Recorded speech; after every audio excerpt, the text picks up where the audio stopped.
What was our article about? Students from Gallaudet going to a debate tournament in...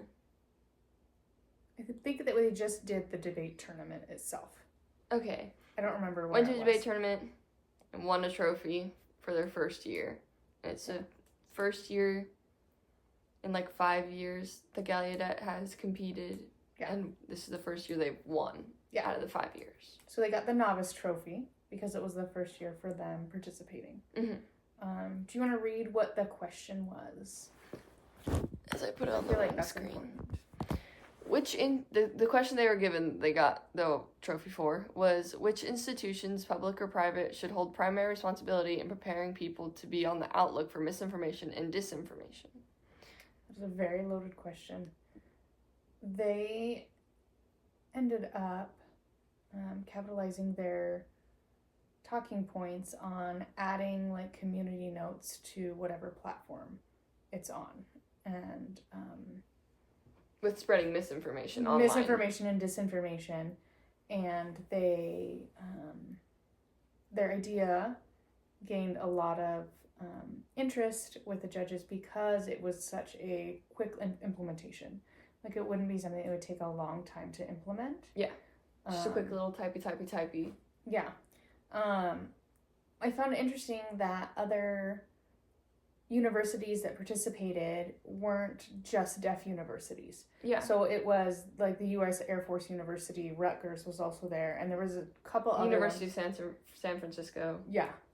And this article and their win, I feel was very important for the deaf community to see that no matter if there are communication differences, they can still participate and still be just as successful as anybody else. Because in the picture, it looks like they're signing and talking at the same time. Yeah.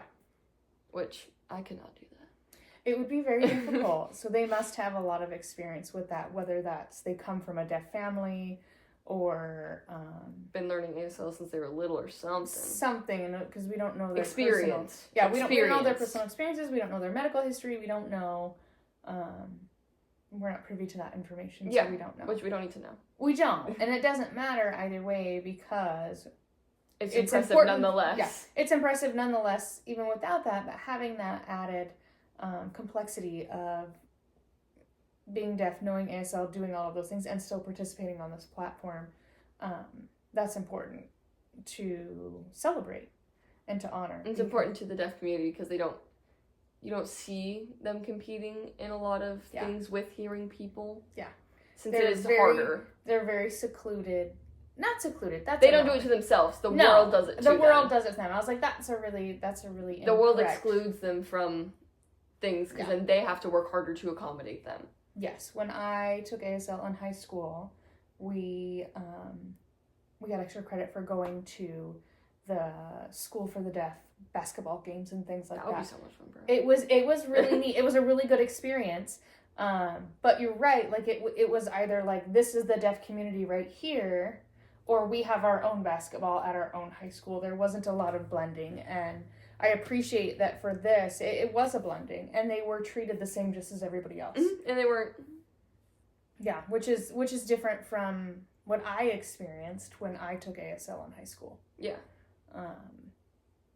I think that it's important for us to gain the perspective of different challenges that people have, and for us to realize that though it may not be our experience, it is somebody else's experience, and we can support them. We can appreciate it and and acknowledge that they worked their butts off to get where they were. Because not only are they competing in one language, they are also competing in a second language at the same time. Whereas everybody who is there communicating verbally, it's just one language. It's simple for them. And though these people, if they were communicating via sign, they are saying the same exact words. Yeah, it's just it just adds that extra level. Yeah. So, they do have. I think that's it. They do have the last thing at the end. Oh, they also had a mentor, which I appreciate, and they mentioned their mentor that helped them during this debate. I don't know if the mentor was hearing or deaf or. It sounds like he was from France. I think they said something about that. I'm not sure. Or maybe I'm just reading the name and assuming that. That's possible. But the final tournament is in Paris in June 2025.